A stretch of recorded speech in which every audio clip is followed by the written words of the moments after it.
اعوذ باللہ من الشیطان الرجیم بسم اللہ الرحمن الرحیم ربی یسر ولا تعسر وتمم بالخیر۔ سب سے پہلے آپ سے ریکویسٹ ہے کہ آپ نے اگر ابھی تک اس چینل کو سبسکرائب نہیں کیا تو اسے سبسکرائب کریں، لائک کریں اور شیئر کریں، اور بیل آئیکن کو لازمی پریس کریں تاکہ آپ کو ہر نئے آنے والی ویڈیو کا نوٹیفیکیشن موصول ہو سکے۔ جزاک اللہ۔ آج میں جس موضوع پر بات کروں گا وہ ہے مسیلمہ کذاب نے نبی صلی اللہ علیہ وسلم کو ایک خط لکھا تھا۔ حضرت حبیب بن زید رضی اللہ عنہ اس خط کا جواب لے کر اس کے دربار میں گئے۔ اس نے لکھا کہ میرے ساتھ ایک معاہدہ کر لیں، جب تک آپ حیات ظاہری میں ہیں آپ نبی ہیں، جب آپ کا وصال ہو جائے تو میں نبی، یا یہ معاہدہ کر لیں کہ آدھے عرب کے آپ نبی، آدھے عرب کا میں نبی، معاذ اللہ۔ اس کے خط پر نبی صلی اللہ علیہ وسلم نے جواب میں لکھا، میں تو اللہ کا رسول ہوں جبکہ تو کذاب ہے، یعنی جھوٹا ہے۔ جب نبی پاک نے خط میں کذاب لکھا تو فرمانے لگے، کون لے کے جائے گا یہ خط اس کذاب کے دربار میں؟ اب اس کے دربار میں جانا ہے، حالات بڑے خطرناک ہیں، اس کے آگے بھی بندے اور پیچھے بھی بندے ہیں، جان کا خطرہ بھی ہے۔ ایک صحابی تھے چاپڑی فروش، سر پر ٹوکرا رکھ کے مدینے کی گلیوں میں کھجوریں بیچتے تھے۔ 12 بچوں کے باپ تھے، جسمانی طور پر بھی کمزور تھے۔ کھجور کھا رہے تھے، فٹافٹ اٹھے، ہاتھ کھڑا کر کے کہا، حضور کسی اور کی ڈیوٹی نہ لگائیے گا، میں جاؤں گا۔ جب یہ الفاظ جلد بازی میں کہیں تو ان کے منہ سے کھجور کے ٹکڑے مجلس میں بیٹھے صحابہ کے چہروں پر گرے۔ ایک صحابی کہنے لگے، اللہ کے بندے پہلے کھجور تو کھا لے، بڑی جلدی ہے تجھے بولنے کی۔ مسکرا کر کہنے لگے، اگر کھاتے کھاتے ڈیوٹی کسی اور کی لگ گئی تو کیا کروں گا، مجھے جلدی ہے۔ اللہ اکبر۔ حضور صلی اللہ علیہ وسلم نے اپنا نیزہ دیا، گھوڑا دیا اور فرمایا، ذرا ڈٹ کے جانا اس کذاب کے گھر۔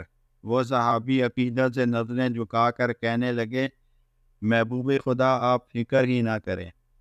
صحابہ کہتے ہیں کہ وہ اس طرح نکلا جیسے کوئی جرنیل نکلتا ہے، اس کا انداز ہی بدل گیا، اس کے طور طریقے بدل گئے، وہ یوں نکلے جیسے کوئی بڑا دلیر آدمی جاتا ہے۔ وہ صحابی مسیلمہ کذاب کے دربار میں گئے، وہاں ایک شخص جو بعد میں مسلمان ہوا وہ بتلاتا ہے، وہ صحابی جن کا نام حضرت حبیب بن زید رضی اللہ تعالیٰ عنہ تھا، جب وہاں دربار میں پہنچے تو اپنا نیزہ زور سے دربار میں گاڑ دیا۔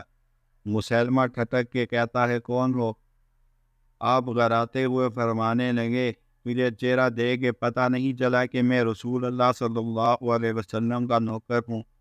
ہمارے تو چہرے بتاتے ہیں کہ نبی صلی اللہ علیہ وسلم والے ہیں، تجھے پتہ نہیں چلا میں کون ہوں؟ مسیلمہ کہنے لگا، کیسے آئے ہو؟ بے نیازی سے فرمایا، یہ تیرے خط کا جواب لے کے آیا ہوں۔ بادشاہوں کا طریقہ یہ تھا کہ وہ خود خط نہیں پڑھتے تھے، ساتھ ایک بندہ کھڑا ہوتا تھا، وہ خط پڑھتا تھا، تو مسلمہ نے خط اس کو دیا کہ پڑھو۔ جب اس نے خط پڑھا تو اس میں یہ بھی لکھا تھا، تو کذاب ہے۔ یہ جملہ وہاں موجود سب نے سن لیا۔ اکیلے میں ہوتا تو بات اور تھی، وہ آگ بگولا ہو گیا، آنکھیں سرخ ہو گئی۔ سامنے حضرت حبیب بن زید رضی اللہ عنہ تنہا کھڑے تھے۔ غصے سے تلوار لے کے اٹھا اور کہنے لگا، تیرے نبی نے مجھے کذاب کہا ہے، تیرا کیا خیال ہے؟ حبیب بن زید مسکرا کے فرمانے لگے، خیال والی بات کی کوئی نہیں، جسے میرا نبی کذاب کہے وہ ہوتا ہی کذاب ہے۔ تو 7 سمندروں کا پانی بھی بہا دے تو بھی تیرا جھوٹ نہیں ڈھل سکتا۔ مسیلمہ غصے کی شدت سے کانپتے ہوئے کہنے لگا، تو پیچھے پلٹ کے دیکھ، سارے میرے سپاہی، میرے پہرے دار، تلواریں، نیزے، خنجر، تیر سب تیرے پیچھے کھڑے میرے ماننے والے ہیں۔ حضرت حبیب بن زید رضی اللہ عنہ فرمانے لگے، میرے 12 بچے ہیں، ان میں سے کچھ ایسے ہیں جو دودھ پیتے ہیں، کچھ ایسے ہیں جنہوں نے ابھی چلنا نہیں سیکھا۔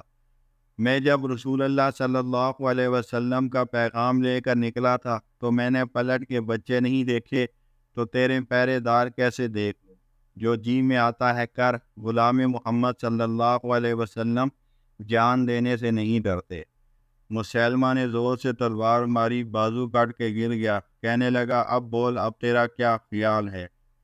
آپ رضی اللہ تعالیٰ عنہ فرمانے لگے، تو بڑا بے وقوف ہے، ہمیں آزماتا ہے، ہمیں تو بدر سے لے کر احد تک سب آزما چکے، تو ابھی بھی خیال پوچھتا ہے؟ میرا خیال وہی ہے جو میرے نبی نے فرمایا۔ مسلمہ نے پھر تلوار ماری، دوسرا ہاتھ کٹ گیا، کہنے لگا میں تجھے قتل کر دوں گا، باز آ جا۔ آپ فرمانے لگے تو بڑا نادان ہے، ان کو ڈراتا ہے جو فجر کی نماز پڑھ کے پہلی دعا ہی شہادت کی مانگتے ہیں، جو کرنا ہے کر لے۔ مسلمہ کذاب نے تلوار گردن پر رکھی، کہنے لگا میں تیری گردن کاٹ لوں گا۔ حبیب بن زید فرمانے لگے کاٹتا کیوں نہیں؟ روایت کرنے والا فرماتا ہے مسلمہ کے ہاتھ کانپتے تھے، تلوار چلائی، گردن کٹ گئی۔ ادھر مدینے میں حضور صلی اللہ علیہ وسلم کی آنکھوں میں آنسو آئے۔ صحابہ کرام رضوان اللہ اجمعین نے پوچھا یا رسول اللہ کیا ہوا؟ فرمایا میرے حبیب شہید ہو گیا ہے اور رب کریم نے اس کے لیے جنت کے سارے دروازے کھول دیے۔ وآخر دعوانا الحمد للہ رب العالمین۔